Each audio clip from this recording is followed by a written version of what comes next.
Take heed, brethren, brothers, sisters, lest there be in any of you an evil heart of unbelief in departing from the living God. I mean, obviously these people lived in a different day than we do. They knew what it meant to be tempted to depart, not for silly reasons, but for life and death reasons. They knew what it meant. Sometimes, some days, if you made a stand for Jesus, it was going to cost you your life. I never forget what one village of Chinese people during the communist takeover, what they said as the communists tried to make them forsake the Christian faith. They just said, you've only helped us to realize how narrow the gate really is. Jesus said, wide and broad is the gate and the way that leads to destruction, but narrow is the gate. Straight is the gate. Narrow is the path that leads to life everlasting. They said, thank you for what was eventually their own martyrdom. Thank you for the opportunity to suffer like this, because it's only given us clarity on the why. It's only given us clarity as to the fact we want the narrow gate. And sometimes when you read publications like Voice of the Martyrs, and you realize that some of these people, they didn't live 100 or 500 years ago. They live today.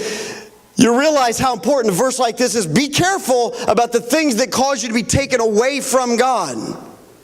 Because the things that take us away from God today could get a lot worse tomorrow, man. While it's called today, this same chapter says, while there's an open door, while God, through Jesus Christ, has opened the way for you and I, man, let's say yes. Let's be willing to go, okay, I may not be the best. I may not feel confident in taking up the offering, Adam, but I'm going to do it anyway. Why, Adam? Because you're called, man. He did a good job today, didn't he? But I know him. I know he was a little bit anxious. I know he's a little bit nervous. He told me so. Going But you did something today, Adam, and like everybody else knows that you're going to be great at doing this because it's your calling. But you did something today that just, you put your foot in the door. The door's never going to close now because Adam's foot's in the door. It's like, I did it. I think I can. I think I can. See, unbelief says you can't. Don't even try. Forget it. Do something different. Don't worry about it. Put it out of your mind. But see, what you do every day, like I said before, has a way of adding up over time, doesn't it? I mean, come on. In so many ways, if we don't put a little money in the bank every day or every week or every month, one day we go, we don't have any money in the bank. I think a lot of us today know what that is like, don't we? Huh? But I tell you what, today's still today with God, man. It's never too late to be like, God, I'm expecting blessings from you, right? I'm not chasing them, but I know they're chasing me.